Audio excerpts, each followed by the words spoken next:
Your Excellency the President, Your Excellency the Deputy President, Your Excellency the Prime Cabinet Secretary, the Leadership of Parliament as led by the Speakers of both Houses of Parliament, the Hon. Attorney General and all Cabinet Secretaries present, Principal Secretaries present, honored guests, distinguished ladies and gentlemen.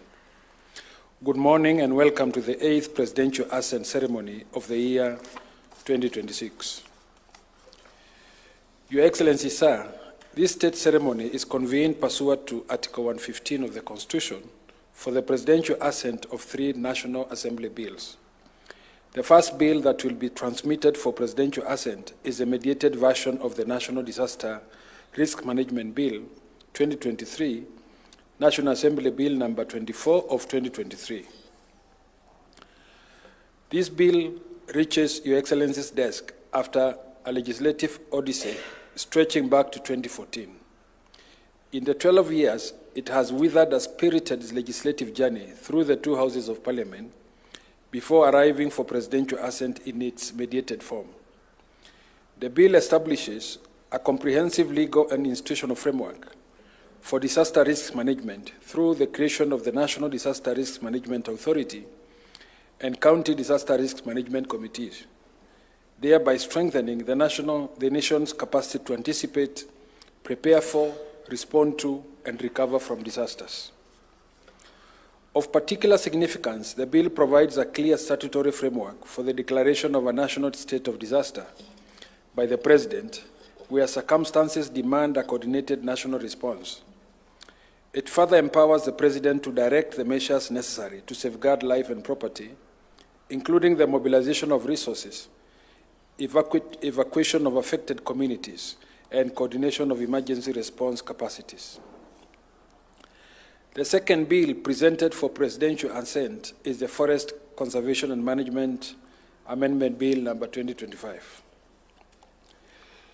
The principal object of the bill is to strengthen the legal and institutional framework governing the forestry sector in order to advance forest conservation, sustainable forest management, climate-responsive forestry, forest research, and the participation of communities and other stakeholders in the stewardship of forest resources. A seminal development introduced by the bill is the establishment of the Directorate of Forest Regulation.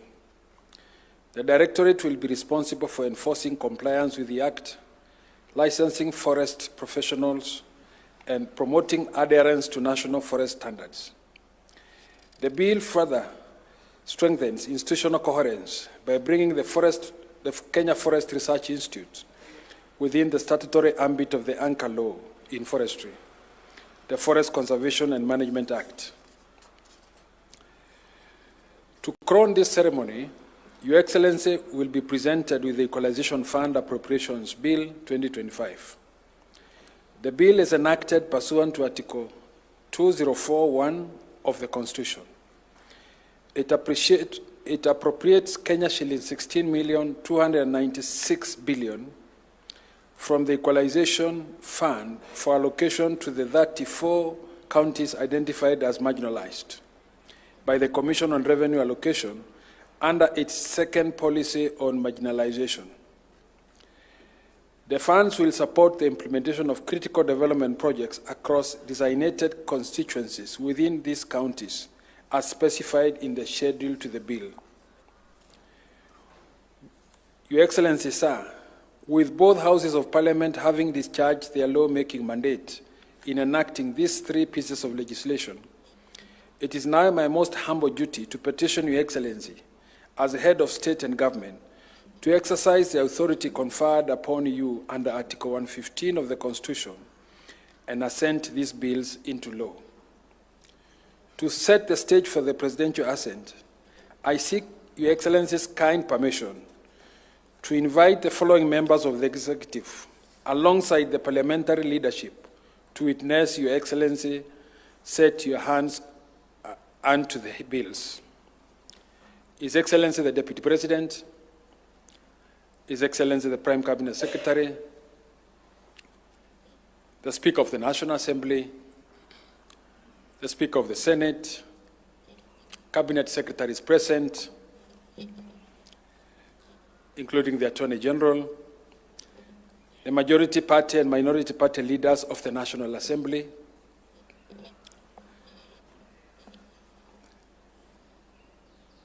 the majority party and minority party leaders of the Senate, the whips of both the majority and minority parties, the deputy majority leader of the Senate, the principal secretaries, parliamentary affairs, Chairman, budget. Your Excellency, sir, with your kind permission, I now invite the clerk of the National Assembly to present the vellum copies of the bills for your consideration and assent.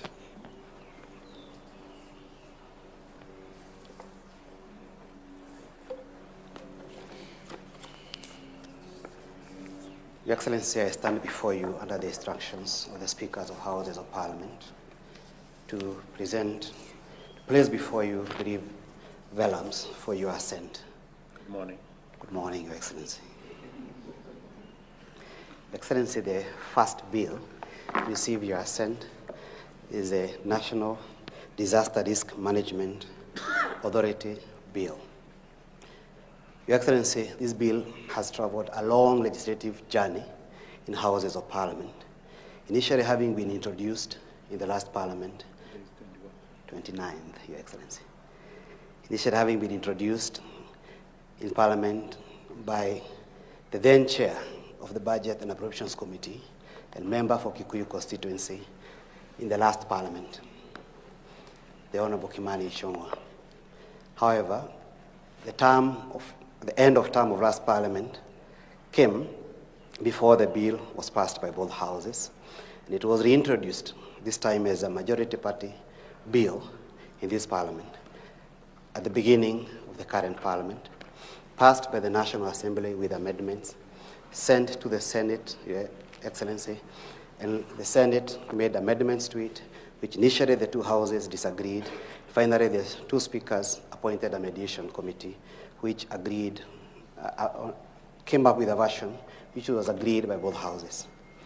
Your Excellency, for the first time now, we have a bill providing for the manner of dealing with national disasters. It has always been a lacuna in our law, and the bill categorizes disasters in 3 categories: a national disaster, a disaster at a county level, and a disaster that can happen in more than 1 county. Your Excellency, the bill also establishes the National Disaster Management Authority and a disaster management committees with respect to the counties. The bill provides that if a disaster happens in a county and a county is able to manage the disaster, that will be handled by that county under the stewardship of the county, under the stewardship, Your Excellency, of the County Disaster Management Committee, Your Excellency. The bill provides that if a disaster happens in a county and a county is unable to manage that disaster, it can be assisted by other counties, or indeed the national government can come to assist in the management of that disaster. Your Excellency, the bill also provides that in case of disasters of a huge magnitude, the President can announce a situation of national disaster and therefore require all state resources for purposes of management of the disaster to be channeled towards management of that disaster, Your Excellency. The second bill, Your Excellency, is a bill introduced by both houses, by the leaders of majority of both houses, the Senator for Kericho and the distinguished member for Kikuyu. That is a Forest Conservation and Management Amendment Bill. Your Excellency, this is one of the DPO-related bills, which is amending our Forestry Act so as to give certain functions with respect to management of forest, the national government, the county government, and KEFRI as we know it, Your Excellency. The bill enhances sustainable forest management and provides for improvement and the participation of communities in the management of our forest, including providing for how communities and how farmers can be provided with incentives in exchange of managing their land in an ecological friendly manner. The bill reestablishes KEFRI under the Principal Act now, which is the Forest Act, because KEFRI previously was under the Science and Technology Act. The last bill to obtain your assent today, Your Excellency, is the Equalization Fund Appropriation Bill. This bill, Your Excellency, was introduced in the National Assembly by the member for Alego Usonga, with the chairman of the Budget and Appropriations Committee, the Honorable Samuel Atandi. It provides for how the counties will share the equalization funds as required under Articles 204 and 219 of our Constitution. The bill has listed 34 counties which will benefit from the fund and sets out the amount to be appropriated amongst the 34 counties. The amount, Your Excellency, is 16.8 billion, which is to be shared amongst the 34 counties, with 500 million going to the administration of the fund in the Equalization Fund Secretariat. Will this money be available before end of the year? Your Excellency, the way the bill is structured, it provides that once the money is provided within the next 30 days, each county is going to open an account at the central bank for purposes of managing these monies, so that that money is not spent for any other purpose by any of the 34 counties, but for purposes set out in the Act, which is electricity, water, health, and sanitation, Your Excellency. But what happens if it gets to the end of the year? Does it have to be reappropriated again, or once it is appropriated, it is one? Once it's appropriated, Your Excellency, it is gone, because this bill even has arrears of previous years, including the year 2024, 2025, which was not appropriated. And that money has now been accumulated into this one. That is 2024, 2025 arrears, 2025, 2026 current monies. And each county government will be required to open that special account at Central Bank to ensure that that money does not go back to the consolidated fund, but is spent by the counties, the 34 counties, Your Excellency.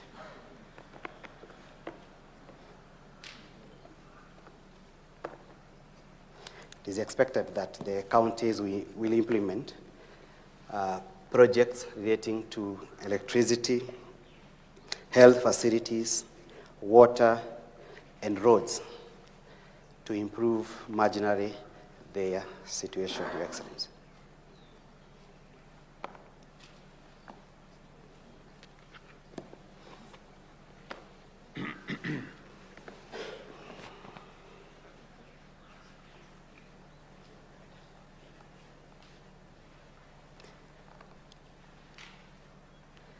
I seek your leave, Your Excellency, to end my commission for the day at this stage. Thank you. With Your Excellency's assent and the sacred trust it carries, the nation's sight on you now look beyond the bottom-up economic transformation agenda towards the realization of first world status within a generation. Your Excellency, sir, I now invite you to hand over the copies of the Act to His Excellency, the Deputy President, the Prime Cabinet Secretary, the Honorable Attorney General, for publication into law, and to the Cabinet Secretaries present for implementation.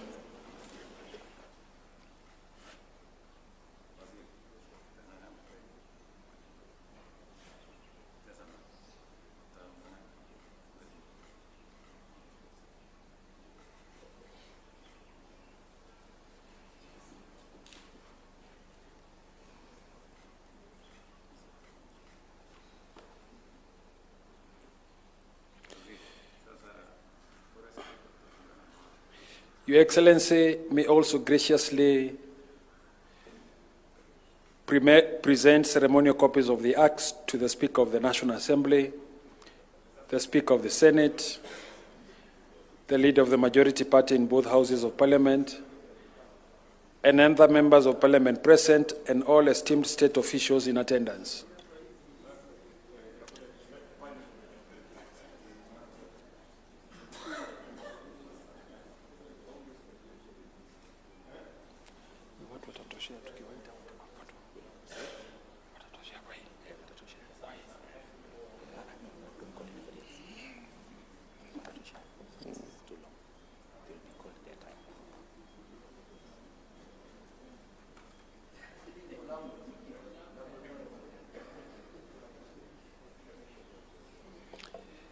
Your Excellency will unveil and display an open ceremonial copy of the Acts, while other state officials shall bear close copies.